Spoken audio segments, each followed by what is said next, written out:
ఈరోజు ముఖ్యంగా ఈరోజు విద్యార్థులకు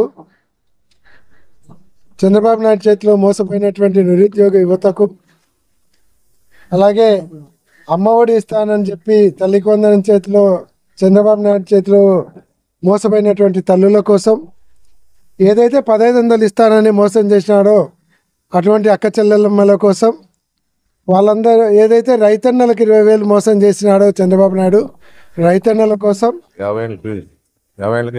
చెప్పింది బీసీ ఎస్సీలకు 50 సంవత్సరాలు దాటితే పింఛన్ ఇస్తా అని చెప్పి చంద్రబాబు నాయుడు చేతిలో మోసపోయినటువంటి ప్రజల కోసం అలాగే ఏదైతే వైద్య వృత్తిని ఆశించి చదివి 17 మెడికల్ కాలేజీలు ప్రైవేట్ పరం చేస్తుంటే మోసపోతున్నటువంటి వైద్య విద్యార్థుల కోసం వాళ్ళందరి కోసం ఈరోజు ఈ పోరుబాట చేయడం జరిగింది.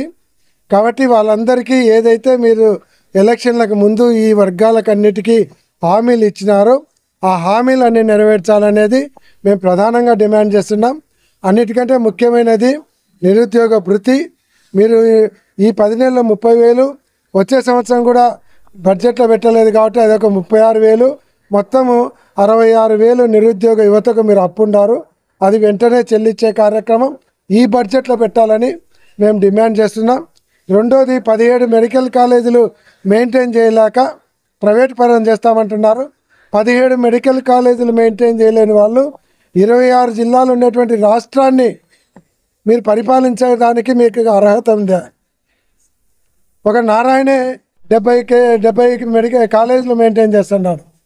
ఇంతమంది ఐఏఎస్ ఆఫీసర్లు ఐపీఎస్ ఆఫీసర్లు ఐఏఎస్ ఆఫీసర్లను పెట్టుకొని 17 మెడికల్ కాలేజీలు మెయింటైన్ చేయడం చేత కాదు మేము ప్రైవేట్ పరం చేస్తున్నామని చెప్పుకోవడానికి సిగ్గు లేదా?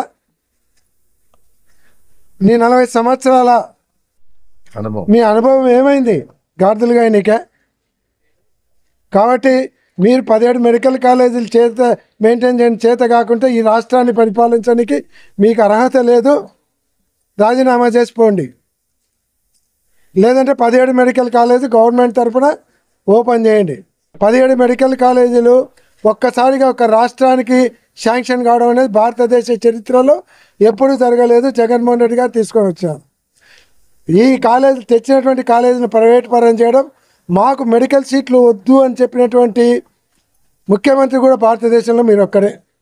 కాబట్టి ఈ హామీలతో పాటు మెడికల్ కాలేజెస్ ప్రైవేటైజేషన్ చేయకూడదు, దానిలను గవర్నమెంటే నడపాలని ప్రధానంగా డిమాండ్ చేస్తాం.